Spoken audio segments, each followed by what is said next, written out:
اس کے رزق کو فراوانی عطا فرمائے۔ حضرت وہب بن منبہ ایک روایت کرتے ہیں، وہب بن منبہ، آخری بات، حضور علیہ السلام نے یہ وہب بن منبہ نے روایت نقل کی، اور اس کو روح المانی نے، روح البیان نے بھی نقل کیا، اور اس کو ابن ساکر نے بھی نقل کیا، اور امام جلال الدین سیوطی نے بھی اس کو نقل کیا۔ ایک شخص بنی اسرائیل کا ہے، اس کی عمر 200 سال، کتنی؟ یہ آخری روایت ہے، سنیں آپ کو مزہ آئے گا۔ 200 سال بندے کی عمر، حضور کا امتی نہیں ہے۔ ہم تو تنگ بیٹھتے ہیں نا حضور کی مجلس میں، گھڑیاں تکتے ہیں، ٹائم تکتے ہیں، کب ختم ہوگی، کب مولوی صاحب جان چھوڑیں گے، ہم نکلیں گے یہاں سے۔ حضور کی آنے سے بھی پہلے ایسے لوگ بھی گزرے ہیں۔ سبحان اللہ۔ سنیں ذرا، وہب بن منبہ روایت لائے ہیں، اللہ اکبر، یہ حضرت ابو ہریرہ کے شاگرد ہیں، اور انہوں نے مسند پوری تیار کی، حضرت ابو ہریرہ کی مسند وہب بن منبہ۔ حضور علیہ السلام، بنی اسرائیل کا ایک شخص، 200 سال اس کی عمر، مر گیا۔ کیا؟ مر گیا، چونکہ اس نے زندگی میں کوئی اچھا کام نہیں کیا تھا۔ مر گیا تو اس کے گھر والوں نے اٹھایا اور باہر کھیتوں میں ڈالا، اپنی شریعت کے مطابق اس کو دفنایا نہیں، تجہیز و تکفین نہیں کی، بس پھینک آئے۔ جیسے ہی پھینک کے آئے، اللہ نے موسیٰ علیہ السلام کو وحی کی، موسیٰ آج میرا یار مر گیا، آج میرا محبوب مر گیا، آج میرا پسندیدہ بندہ مر گیا، اٹھو، اسے اٹھواؤ، اسے غسل دو، اسے کفن پہناؤ، اس کا جنازہ پڑھاؤ۔ آپ اندازہ لگاؤ وہ کتنا اللہ کا خاص ہوگا جس کا جنازہ پڑھانے کو نبی کو اللہ نے خود حکم دیا۔ حضرت موسیٰ علیہ السلام نے قریہ والوں سے پوچھا، برادری والوں سے پوچھا، خاندان والوں سے پوچھا، انہوں نے کہا جی ہاں وہ فلانا مر گیا، اس کے ساتھ وہ سابقہ لائقہ لگایا، فلانا مر گیا، وہ جو یہ کرتا تھا، یہ کرتا تھا، یہ کرتا تھا، اس کے سارے گناہ گنے۔ انہوں نے کہا موسیٰ علیہ السلام نے مجھے لے جاؤ وہاں پر، لے گئے، کھیتوں میں پڑا ہوا ہے۔ موسیٰ علیہ السلام نے کہا اٹھاؤ اس کو، چونکہ حکم خدا تھا، وہ لے آئے، گھر لے آئے، اس کو غسل دیا، کفن پہنایا، موسیٰ علیہ السلام نے جنازہ پڑھایا۔ جنازہ پڑھانے کے بعد عرض کی مالک اب تیرے حکم کے مطابق میں نے پورا کر دیا سب کچھ، راز کھول، بات بتا، جانتا میں بھی ہوں اس نے زندگی میں کوئی اچھا کام نہیں کیا، میری تعلیمات کو اس نے پسے پشت ڈالا ہے، میری کوئی بات اس نے نہیں مانی، تیری حکم دولی کرتا تھا، گناہ یہ کرتا تھا، بدعمالیاں یہ کرتا تھا، ہر برا کام اور برا فعل یہ کرتا تھا۔ میں جانتا ہوں ذاتی طور پر میں تیرا موسیٰ ہوں، میں تیرا کلیم ہوں، میں جانتا ہوں، لیکن راز کھول، کوئی تو اس کی تیری بات تجھے پسند آئی ہوگی، جس کی وجہ سے اس کو اپنا محبوب کہا ہے، اپنا پیارا کہا ہے، اور مجھے حکم دیا ہے۔ اللہ نے فرمایا موسیٰ سن، تو نے اور تیرے سارے اس علاقے والوں نے اس کے گناہ دیکھے، میں نے اس کی ایک نیکی دیکھی۔ اٹھائیے امام جلال الدین سیوطی کو، اور یہ امام، لوگ تو حوالہ مانگتے ہو نہیں جی بخاری سے لائیں، مسلم سے لائیں، تسی چاچے لگ دیو۔ امام جلال الدین سیوطی وہ امام ہے جس نے 72 سے زیادہ مرتبہ جیتے جاگتے محمد عربی کی زیارت کی،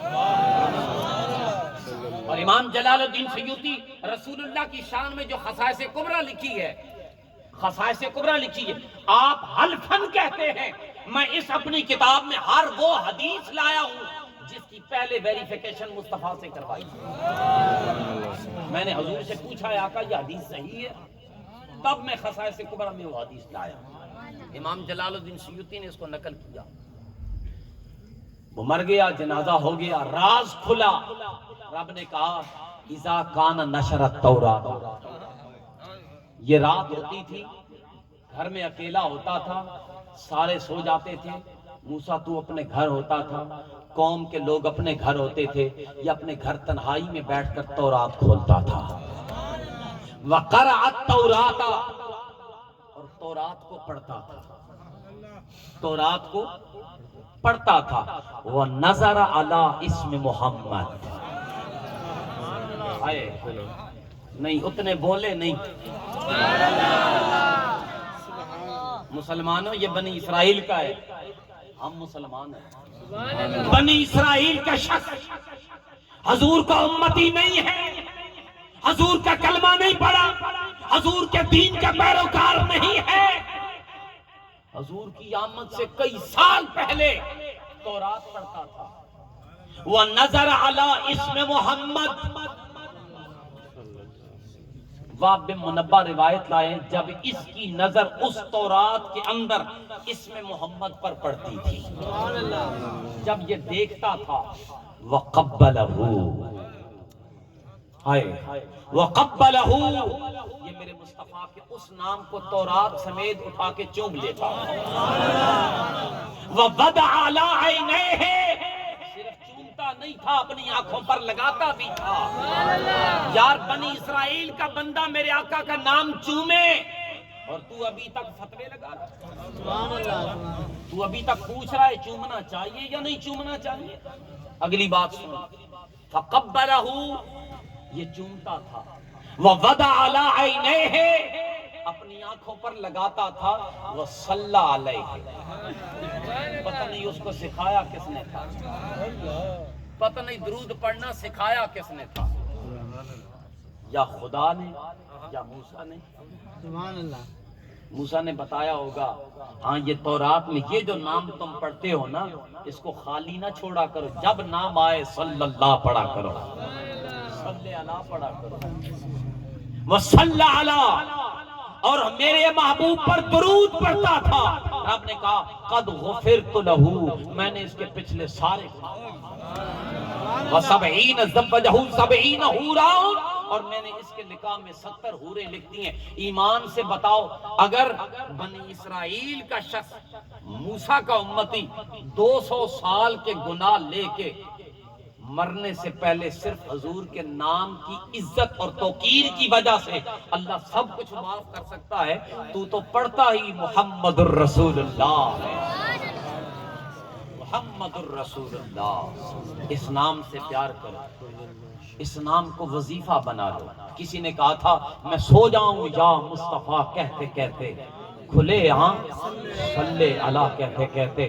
شیخ سعدی نے کہا تھا 1000 بار بشویم دہن سے مشک گلاب، ہنوز نام تو گفتن کمال بے ادبیس.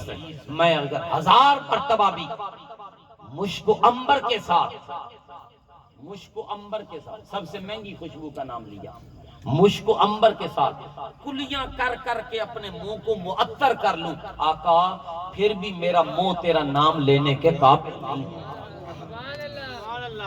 لیکن میں گناہگار ہونے کے ناطے سے ایک جملہ ضرور کہوں گا، شیخ سعدی کا عشق کمال کا تھا، مگر ہم کتنے خوش نصیب ہیں اس گناہگار منہ سے اس نیت سے نام لے لیتے ہیں کہ اس نام کے صدقے گناہ معاف. اللہ رب العزت اپنے محبوب کے نام کی عظمت کو پہچاننے کی توفیق عطا فرمائے، اور اس نام کو اپنے بچوں کے نام کے ساتھ، اپنے نام کے ساتھ رکھ کر اس کی رحمتوں کا حصول حاصل کرنے کی توفیق عطا فرمائے. وآخر دعوانا ان الحمدللہ. مصطفیٰ